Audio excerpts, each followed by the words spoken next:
Good morning. Today is Wednesday, the fourth day of Elul. And again, reminder, don't forget to say the extra chapters in Tehillim. Today is 10, 11, and 12. And you have the link in the description to be able to say the Tehillim, the extra Psalms for this month of Elul. Now, today we learn a very, very fundamental chapter, the letter 11 in the Igeret Hakodesh. We call it להשכילך, Biנה. And it is a letter, a very demanding letter,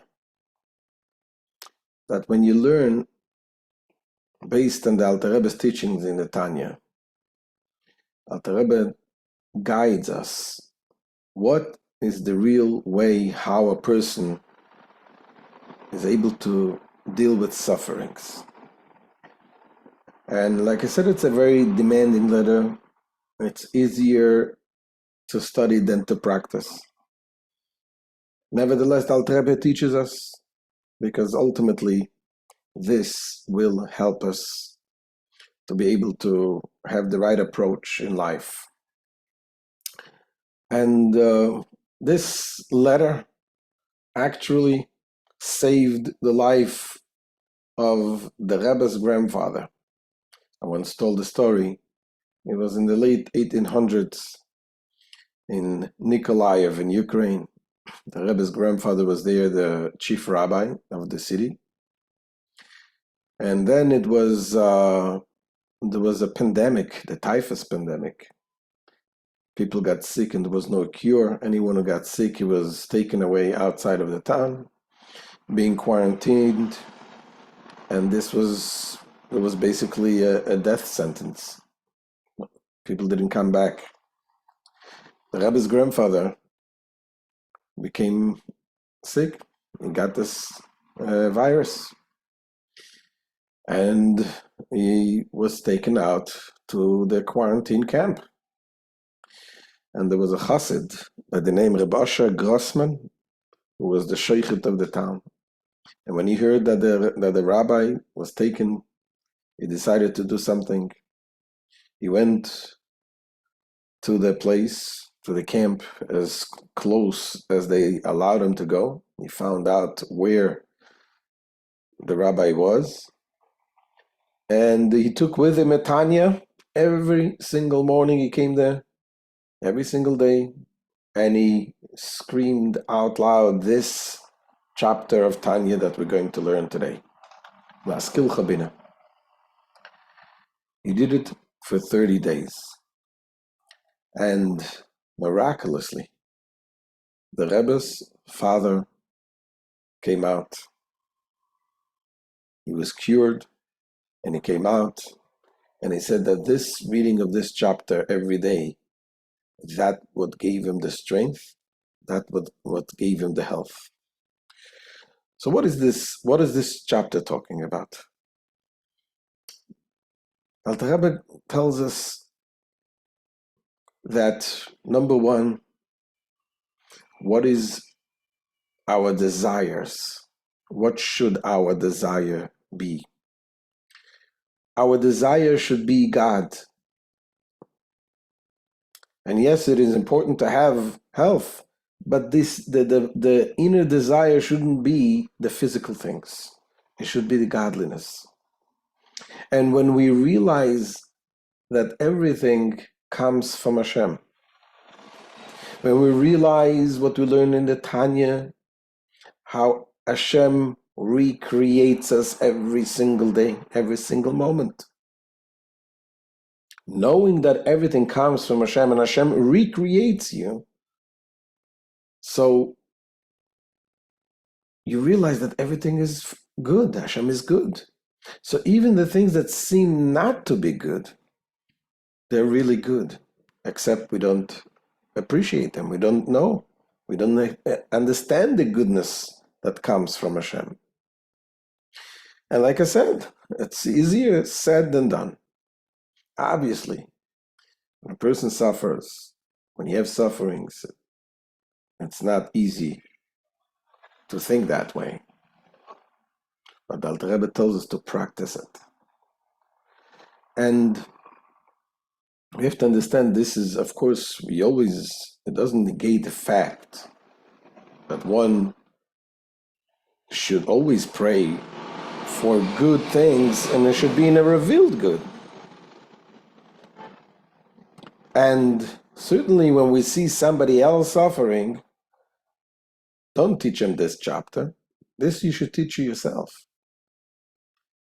To yourself, when you look at your own sufferings, you should realize, work on yourself, seeing that this is good.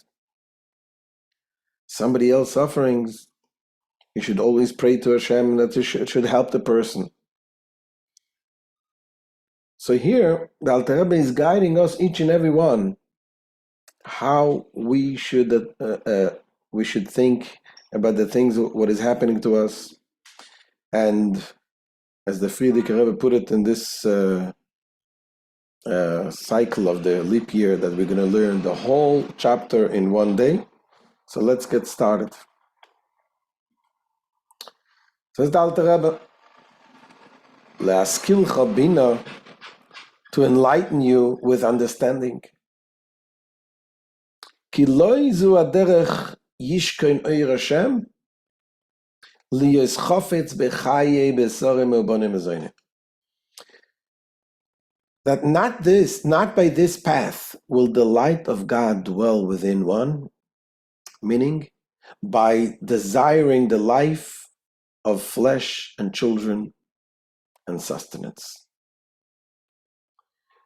The Alter Rebbe is right away beginning with shock treatment, telling him, what is the way you want God to dwell in you? Then your inner will, there is the chayfetz. Chafetz means the inner will, shouldn't be the material desires that you have. Even the most the basic necessities. Life, health, children, parnasa. And then the Alter Rebbe begins this letter in Hebrew, להשכילך בינה. להשכילך is written in a singular form. Here is a letter that Alter Rebbe addresses the public. Should have said, להשכילכם בינה, in plural, to enlighten you. In English it's the same, you, singular of plural, but in Hebrew, להשכילכם בינה should say. But the point here is, Alter Rebbe, but what the Alter Rebbe is demanding in this chapter is so it seems to be so difficult to implement. And when a person reads this letter, one can think, you know what, Alter Rebbe is talking to the public, addressing those people who are in that level, who are able to implement such a deep concept, such a difficult thing. But he's not talking to me, I'm not in that level. That's why the Alter Rebbe says over here, להשכילך, I'm talking to you, to each and every one individually, because you can also implement this in your life. And obviously this is something that comes with time. You do it once, you think on this. The more you practice, the more you'll be able to connect it, what he says here. And so the Alter Rebbe continues, Ki al ze amru Rabbi Shlomo Zalman Cohen bat el retzoncho, for on this our sages of blessed memory said, nullify your will out of deference to his will. That we have to nullify our will. The Hainu, what does it mean? Sheyeretzonai batel b'metzius. This means not that one should set aside his own will because it doesn't coincide with God's will, but that from the outset, one's will should be so nullified. That he has no desire whatsoever for any worldly matters. That are incorporated within the three general categories of children, life, and sustenance. Those shouldn't be your desires. What does it mean? What does it mean? I shouldn't want to have health? I shouldn't want to have children or parnasa? So again, what the Alter Rebbe is saying, that just like the will, there is the external will, ratzon, and there is a chayfetz, the inner will, what is ultimately our desire. Yes, of course, we need to have health, but for what? To serve Hashem. Our life is here. Why? Because Hashem placed us here, and we should be nullified to Hashem. And Hashem wants us to raise a family, so yes, we're asking for parnasa and we're asking for health, and all, but that shouldn't be the ultimate desire.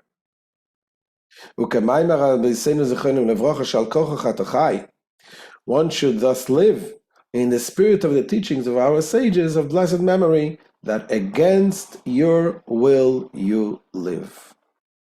Meaning, one should view the corporal aspect of his life as being contrary to his will, and surely so with regard to the corporal aspect of children and sustenance.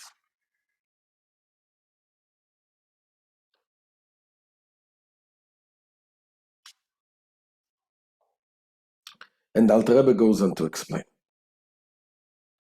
The clarification of this matter, how one can achieve a state of not desiring the physicality of even those things most crucial to his existence. So the clarification is as follows. He says, Rak urak emuna mitis beyoytze bereishis. This can be achieved only when there is an absolute belief in the yoytze bereishis. What is yoytze bereishis? The creator of the beginning. Meaning Hashem that creates everything with the inner wisdom of Hashem. The Hainu Shabriya Yesh Me'ain Anikres Reishis Chachma.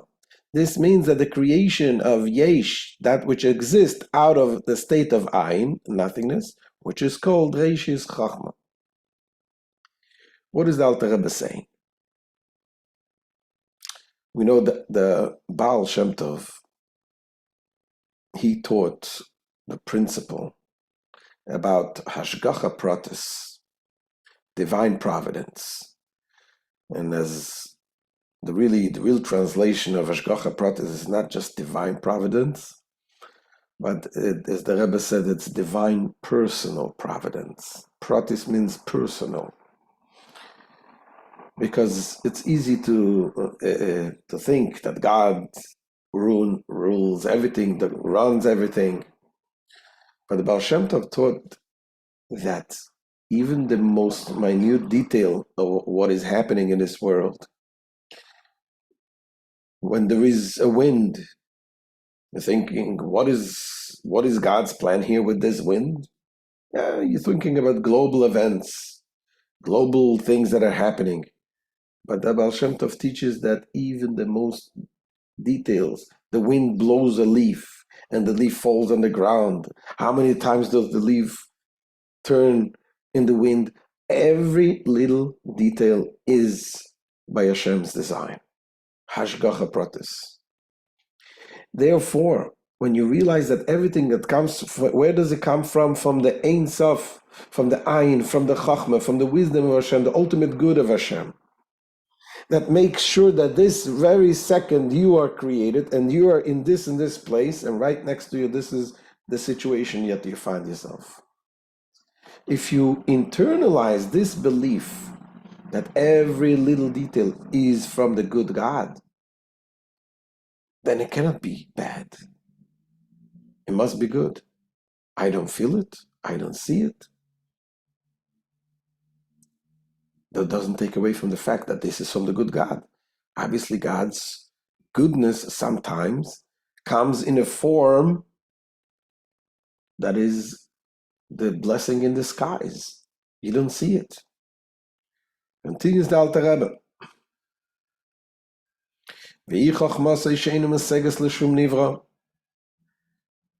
Meaning the divine sephira of Chachma, which is not apprehensible to any created being, and which is the level of divine, the level of divinity described above as Yotze Bereshis, that refers to God as the one who created everything by the means of Reshis. Yotze Bereshis, creating with Reshis. What is Reshis? By means of the Sephira of Chachma. Reshis refers to Chachma, the Sephira of the wisdom. And Habriya Zois I Becholes Verega.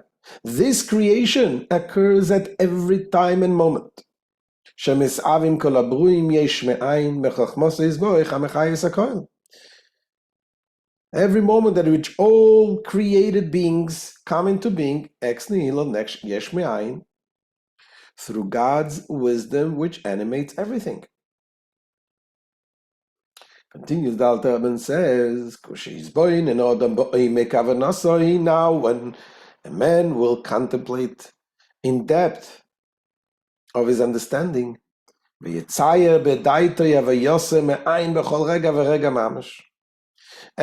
when he will moreover picture in his mind how he comes into being,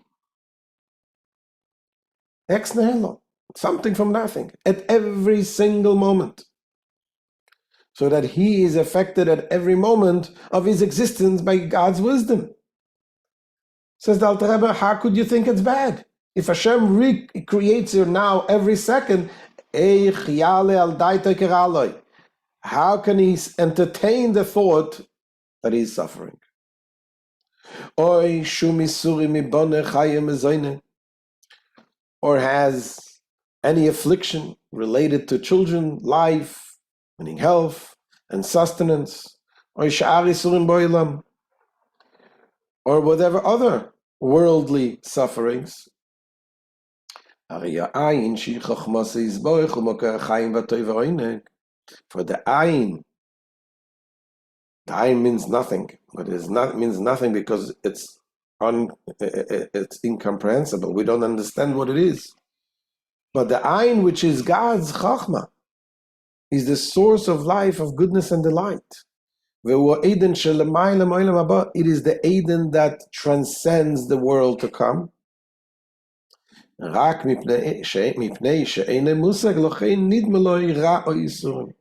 Except that because it is not apprehensible, one imagines that he is suffering or afflicted. In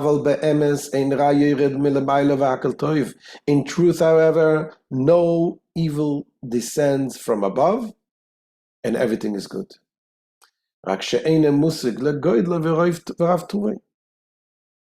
Though it is not apprehended as such as good. Why? Because of its immense and abundant goodness at a level which is incomprehensible to men. Says the Alter Rebbe, "V'zeu ikar emunah shebishvilo nivra ha'adam." And this is the essence of faith, of the faith for which man was created.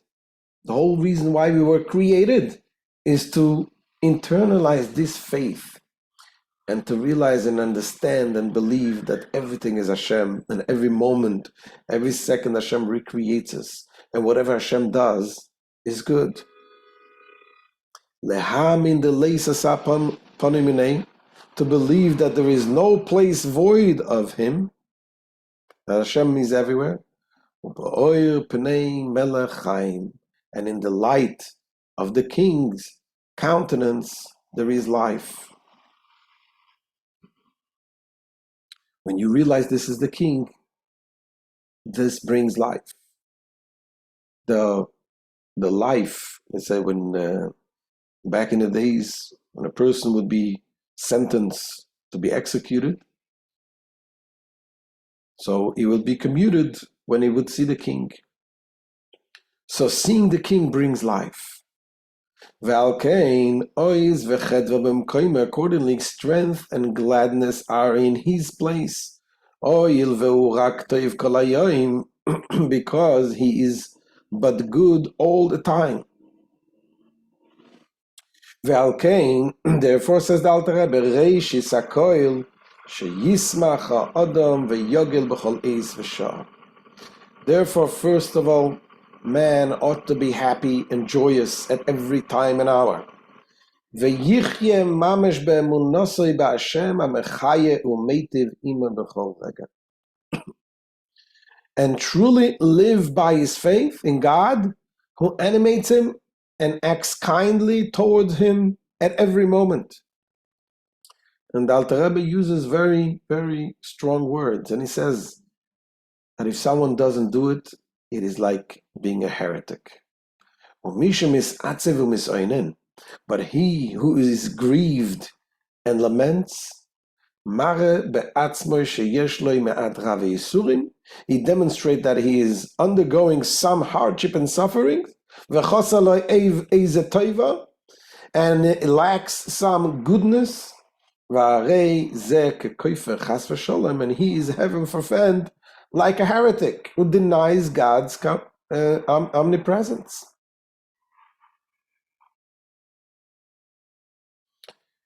I told you many times the stories of Rabbi Mendel Futterfass. He was the Meshapia in Kfar Chabad. He was a Jew that always was very happy, and he suffered a lot through life. He suffered a lot, but always with a positive, always with happiness. And he was, in his youth, he was in Russia, helping people smuggled in the border to escape from Russia. And he was caught, he was sentenced for 20 years, he was in Siberia, separated from his family. He lost some of his children. He died. And then he separated from the rest of the family for 20 years. His wife and remaining children were in England. And then when he finally came out and was reunited, he lost another daughter in a tragic car accident in England. And by the funeral, I heard from stories from Hasidim that said by the funeral he was there walking after and he was crying. And he was saying, you deserve to cry because this chapter, להשכילך, בינה, didn't really change you. That he was, obviously no one should, God forbid, should ever have this experience. But what was he thinking of? How to try to implement this chapter that the Alter Rebbe is teaching here. Even in times of tragedy, of such degree.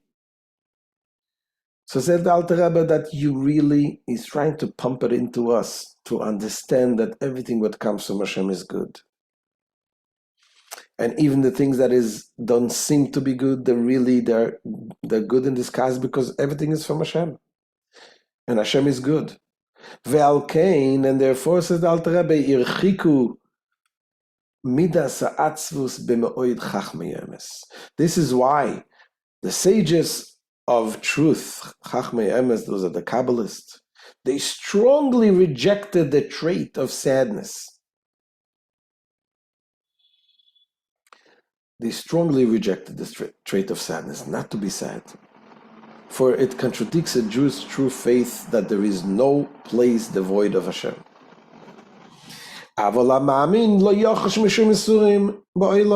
The truly faithful, however, is not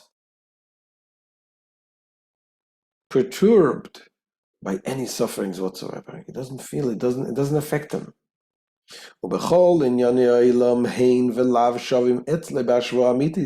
And with respect to all mundane matters, yes and no are all the same to him in true equality. But he to whom they are not the same,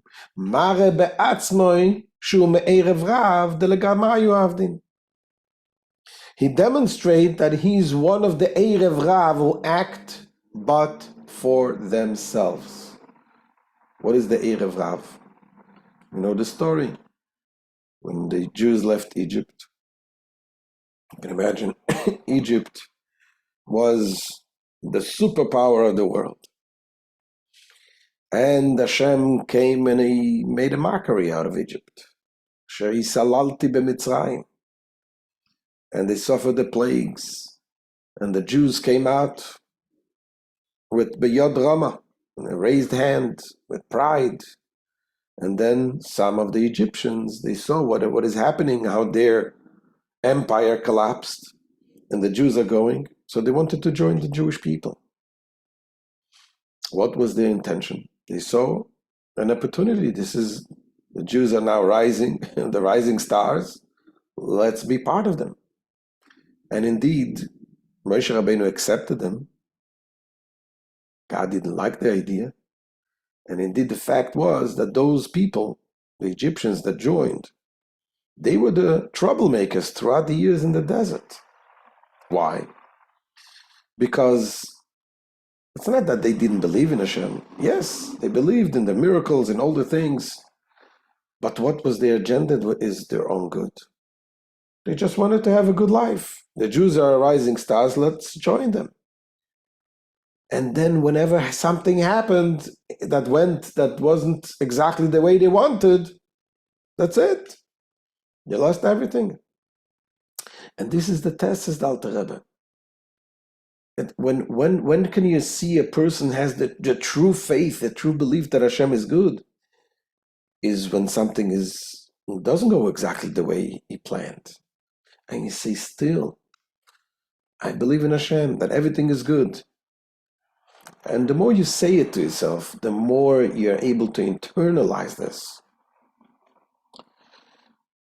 Says the Alter Rebbe, if the one that doesn't do it, he demonstrates that he is one of the Erev Rav who act but for themselves. And he loves himself to the extent that he removes himself from under the hand, meaning the authority of Hashem, and leaves the life of the Gentiles. All because of his self-love. And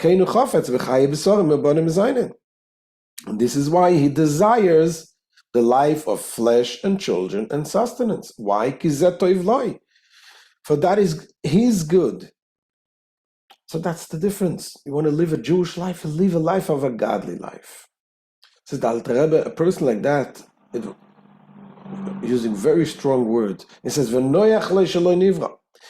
it would have been better for him had he not been created. Why?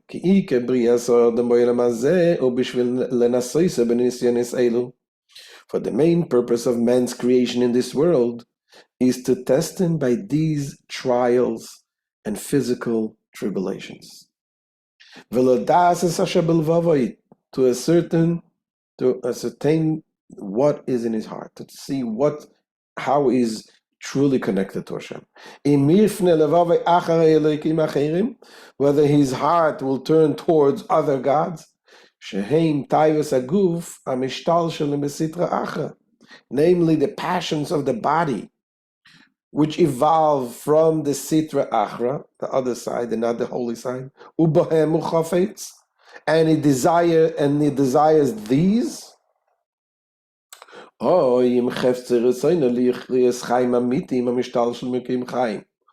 whether his desire and wish is to live the true life, which evolves from the living God. One must believe that he really lives, meaning the true life. He lives it. And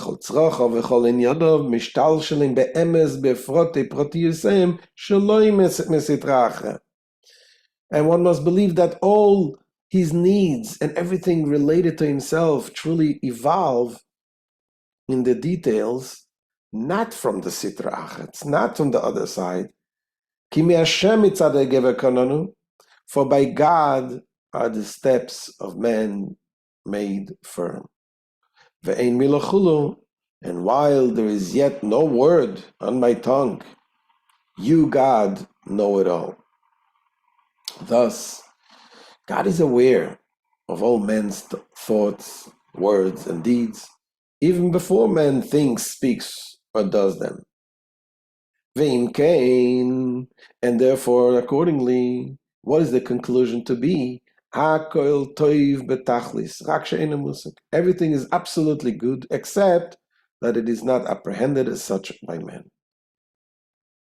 And Alter Rebbe concludes that when a person really works on himself to change your attitude towards whatever is happening to you, and realize that really everything is good that comes from the good God, except that is concealed goodness.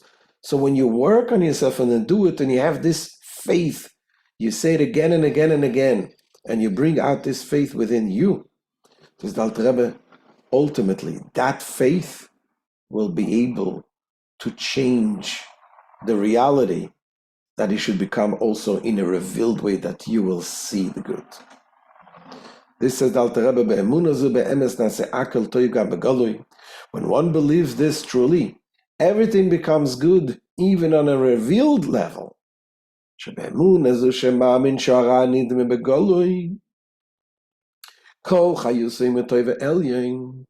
by such a faith in which one believes that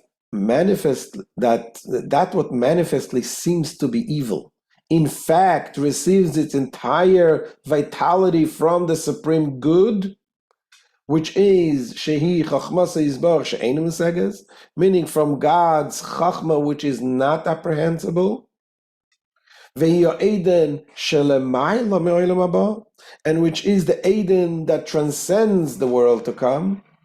By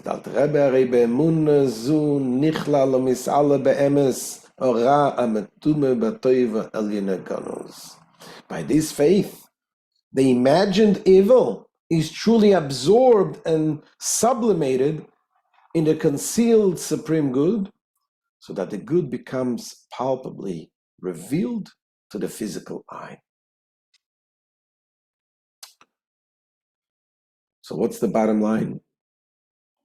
Again, it's not an easy chapter to implement, but this is a chapter that one needs to read again and again and again, to tell ourselves again and again. And ultimately, yes, we should ask Hashem, should be Toiva Galoit, should be the good, complete good, to be able to serve Hashem properly, and so on and so forth. But doing so, just like we see in the story that the rabbi's life was saved, when he was literally ill, with an illness that has no cure. But that deep faith that he had by hearing this for 30 days, screaming every day this chapter, it gave him that strength and ultimately changed everything to good. And may Hashem show us the only revealed good and the ultimate good with the coming of Mashiach very soon. Amen. Thank you so much for joining. And any comments, any questions?